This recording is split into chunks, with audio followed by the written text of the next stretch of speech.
अयोध्या राम मंदिर में एक दिन में कितना चढ़ावा चोरी हो रहा था, ये सबसे बड़ा सवाल है। अब तक 8 आरोपी इस पूरे केस में गिरफ्तार हुए हैं और उनके घर से जो पैसा बरामद हुआ है वो पैसा बहुत कम है, क्योंकि एसआईटी ने जब जांच की तो उसके बाद कई खुलासे हो गए हैं और एसआईटी जांच के बाद लखनऊ जा चुकी है और कहा जा रहा है कि जल्द ही वो वापस जांच के लिए वापस अयोध्या आएगी। लेकिन अब तक जो जांच हुई है उसके बाद एक सबसे बड़ा खुलासा ये हुआ है कि प्रतिदिन कितना चोरी हो रहा था अयोध्या में पैसा, इस पर बहुत बड़ा खुलासा हुआ है।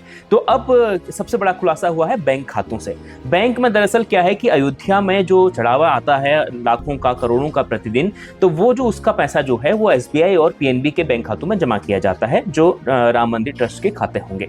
तो जब इस पूरे मामले का खुलासा हो रहा था, उससे पहले, खुलासा होने से पहले जो रोज पैसा जमा हो रहा था वो करीब 16 से 18 लाख रुपए जमा हो रहे थे पीएनबी और एसबीआई दोनों खातों को मिलाकर। लेकिन जैसे ही जांच हुई, 8 आरोपी गिरफ्तार हुए, उसके बाद से अचानक उसमें करीब 10-12 लाख की वृद्धि हो गई। यानी अब जो जमा हो रहा है पैसा वो 25, 26, 27 लाख रुपए रोजाना जमा हो रहा है। वैसा तो है नहीं कि अयोध्या में इस पूरे मामले के खुलासे के बाद वहां लोगों की संख्या बढ़ गई हो, लेकिन लोगों की संख्या तो तब सबसे ज्यादा बढ़ी थी जब महाकुंभ हुआ था। उस दौरान अयोध्या में बहुत ज्यादा तीर्थयात्री आ रहे थे, बहुत ज्यादा पर्यटक आ रहे थे, क्योंकि लोग इलाहाबाद का दर्शन, वहां पर कुंभ में स्नान करते थे। उसका इलाहाबाद से जो अयोध्या की दूरी है वो ज्यादा है नहीं, 3 या 4 घंटे में वहां आसानी से पहुंचा जा सकता है। तो आदमी वहां भी जाते थे, बनारस भी जाते थे और साथ में राम मंदिर भी होकर आते थे। तो संख्या जो थी पर्यटकों की वो बहुत ज्यादा बढ़ गई थी। तो लेकिन उस दौरान भी 15, 16, 17, 18 लाख रुपए एक दिन चढ़ावे का पैसा जो है वो जमा हो रहा था बैंक खातों में।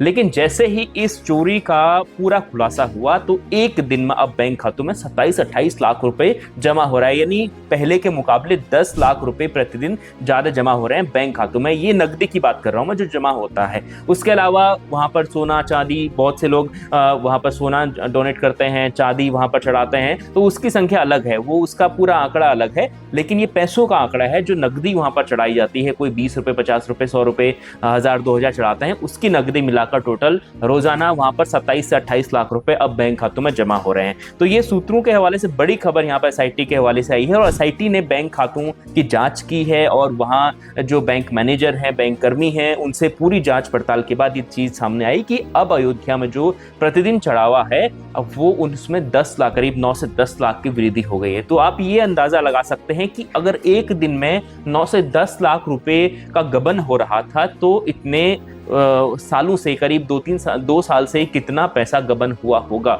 और इसके पीछे कितने लोग होंगे। एक दिन में अगर आप 10 लाख का गबन मानते हैं तो आप एक महीने, अब ये खुद अंदाजा लगा सकते हैं कि एक महीने में करीब 3 से 4 करोड़ रुपए, 3.5 करोड़ रुपए गबन हो सकते हैं। कभी इतनी ज्यादा भीड़ जब अयोध्या में उमड़ गई थी कुंभ के दौरान, उसके बाद जब इनॉग्रेशन हुआ था उसके बाद से अयोध्या में लोगों की संख्या बहुत ज्यादा थी। उसके मुकाबले अगर दर्शन करने वाले लोगों की या पर्यटकों की बात करें तो अभी संख्या कम है, क्योंकि कई लोगों को जब ये खबर सामने आई कि अयोध्या में चढ़ावा चोरी हो रहा है तो कई लोगों ने चढ़ावे में भी कमी आई है। इस प्रकार के लोग बात कर रहे थे कि अब हम भरोसा नहीं कर रहे हैं चढ़ावे को लेकर, लेकिन उसके बावजूद वहां पर ज्यादा पैसा कलेक्ट हो रहा है बैंक खातों में। इसका मतलब है कि उससे पहले जो है वहां पर बहुत बड़ी मात्रा में जो पैसा था वो इधर उधर हो रहा था। तो ये सूत्रों के हवाले से बड़ी खबर है। एसआईटी ने वहां पर जांच की, उसके बाद ये मामला सामने आया है। लगातार देखते रहिए न्यूज़ 24 उत्तर प्रदेश, हम आपको पल पल की अपडेट देते रहेंगे।